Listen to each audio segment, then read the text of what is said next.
Ask 10 people how much money they need to be comfortable and you'll get 10 very different answers. For some it's 50k, others it's 100k, or maybe even that's not enough. But is there actually a number? Can we actually put a price tag on comfortable? And here's the thing, the data is actually quite surprising.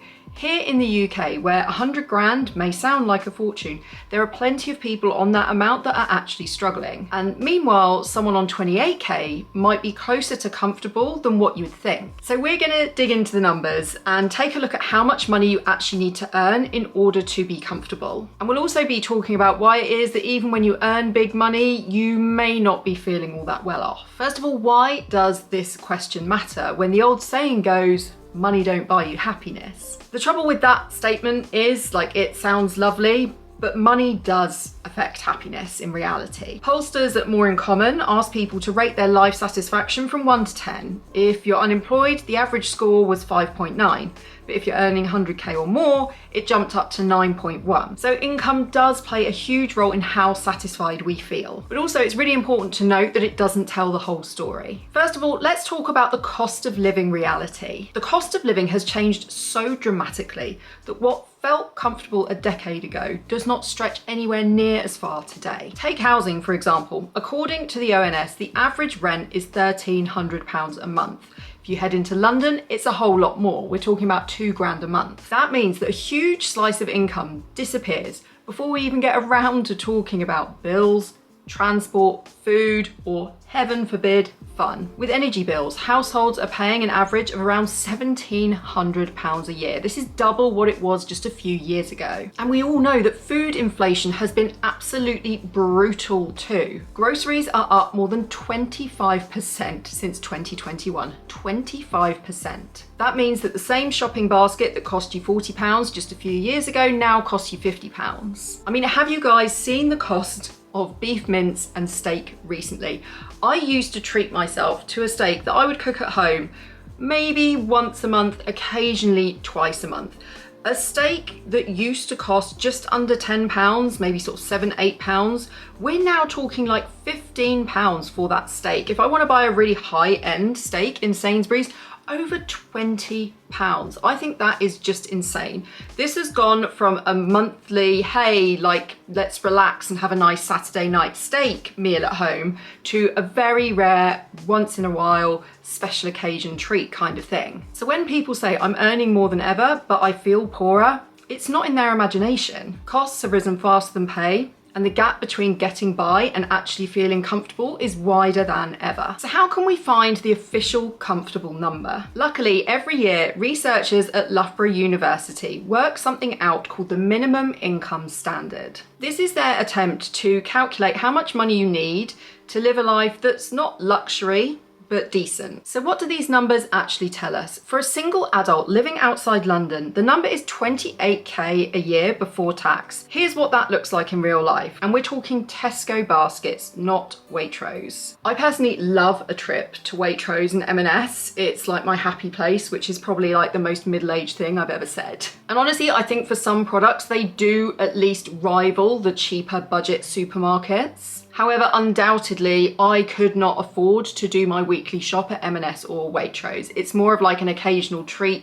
type supermarket, or somewhere where I have to be very, very aware of what I'm buying when I do happen to visit. So yes, the occasional pint and cinema trip is included in this, but I have to say there are no holidays included in this particular minimum income standard costing that Loughborough Uni has done. But the place where things get really interesting, or where you want to take a lie down, depending on how you look at it, is when kids come into the mix. A couple with 2 children need about 70k combined income just to reach that same minimal acceptable standard of living. For a single parent with 2 kids, they need around 60k a year before tax. Obviously, a big budget killer here is childcare. The research factored in a cost of £267 a week for childcare. There were also bigger food bills, obviously, of £200 a week. I personally think this is a little bit on the high side, but let me know what you think. I think maybe 150, 180 is a little bit more reasonable, but the researchers did go out and actually pick out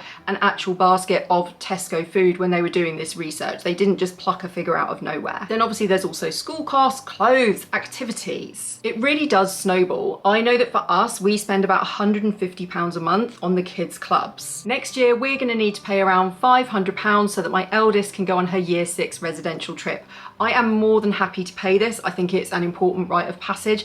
However, that is not an insignificant amount of money for already stretched household budgets. I also estimate we give our school around £100 a year per child for various different things such as Christmas fairs, summer fairs, various different dress-up days, various different fundraising days. Again, I'm more than happy to pay that, but you can see how the money adds up really quickly. So if you're ever wondering why middle-income families still feel broke, even with what they're pulling in, this is why. The government made some changes to child benefit last year that mean that if you earn over 60k, you still continue to receive child benefit, but it gradually tapers off until you hit 80k. But if one person in your home earns over 100k, you don't get that benefit, and you also don't get tax-free childcare. In an insane twist, you can have a household where 2 people earn 59k each, so they're earning more than a household where just one parent is earning 100k, but they'll continue to receive all those benefit payments. I just think I wanted to highlight this because I think it's such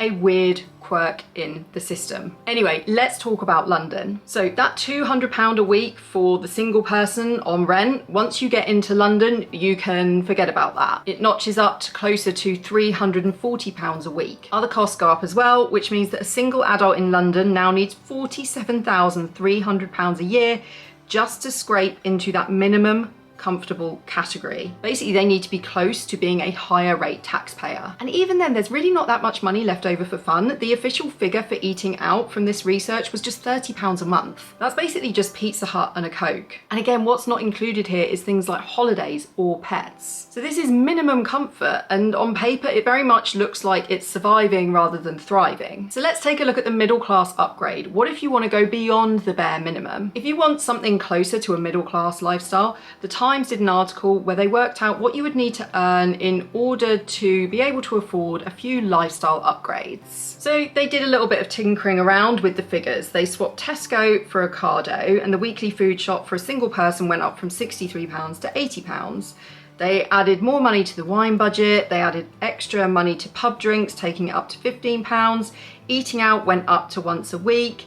There were more takeaways. A holiday abroad was factored in at a cost of £38 a week. There was a car factored in as well at a cost of £83 a week. And rent went up to £250 a week for a 1-bed flat. And what that means is that that single childless person now needs to earn £52,000 a year before tax. They need to be a higher rate taxpayer. And this is for someone living outside of London. So if you factor kids into the mix as well, a household does need to be bringing in 6 figures in order to enjoy those lifestyle upgrades. But there's a twist here as well, because even at higher incomes, comfort isn't necessarily guaranteed. Among people earning 70k or more, only a third say that they feel very comfortable. Nearly a quarter say that they've had to cut luxuries and go out less during the cost of living crisis. When you zoom out, life satisfaction starts to flatten when you hit the 50 to 60k earning bracket. And beyond that point, some studies suggest that the happiness curve barely moves. So what are some reasons why this might be? Look, higher earners tend to take on bigger mortgages, they live in more expensive areas, they may subscribe to lifestyle upgrades such as paying for their kids to go to private school, they may take more extravagant holidays. Lifestyle creep starts to eat into that money and it stops feeling like enough. So 100k might look like a dream, but once you get there, it doesn't always feel like it. And if you look at these figures and they completely freak you out, I totally get it. Rather than give up altogether, I think we need to find ever more creative ways to make sure that our comfort isn't entirely based on the number on our payslip. We have to get more intentional with our spending, be more wary of lifestyle creep, and how much freedom we allow ourselves to spend without thought. I don't know about you guys, but when it comes to spending anything above £5, I really stop and think these days. every single pound has started to matter that little bit more. And some days I find myself getting really, really frustrated with that. I don't want to be someone who's sitting there counting every single tiny little penny or worrying about whether I can afford to just have a casual drink while we're out for the day. But before I allow myself to get too stressed out, I try and pause and remind myself of how lucky I am. I'm lucky to have a roof over my head, lucky to have 2 kids that are very healthy and happy. I'm lucky to be able to do home cooked meals for my children every night, even if sometimes they hate them. I'm lucky to be able to travel the world once or twice a year, and I'm lucky to have comfortable, nice clothes to wear. I just think that when money feels tight, we can lose sight of what we actually do have. But let me know what you think. Like, how much money do you need to feel comfortable today? Whether you're in the UK or the US or elsewhere in the world, I'd love to hear from you. And if you found this discussion interesting, please don't forget to give the video a thumbs up. It really helps the channel out, and subscribe for lots more from me.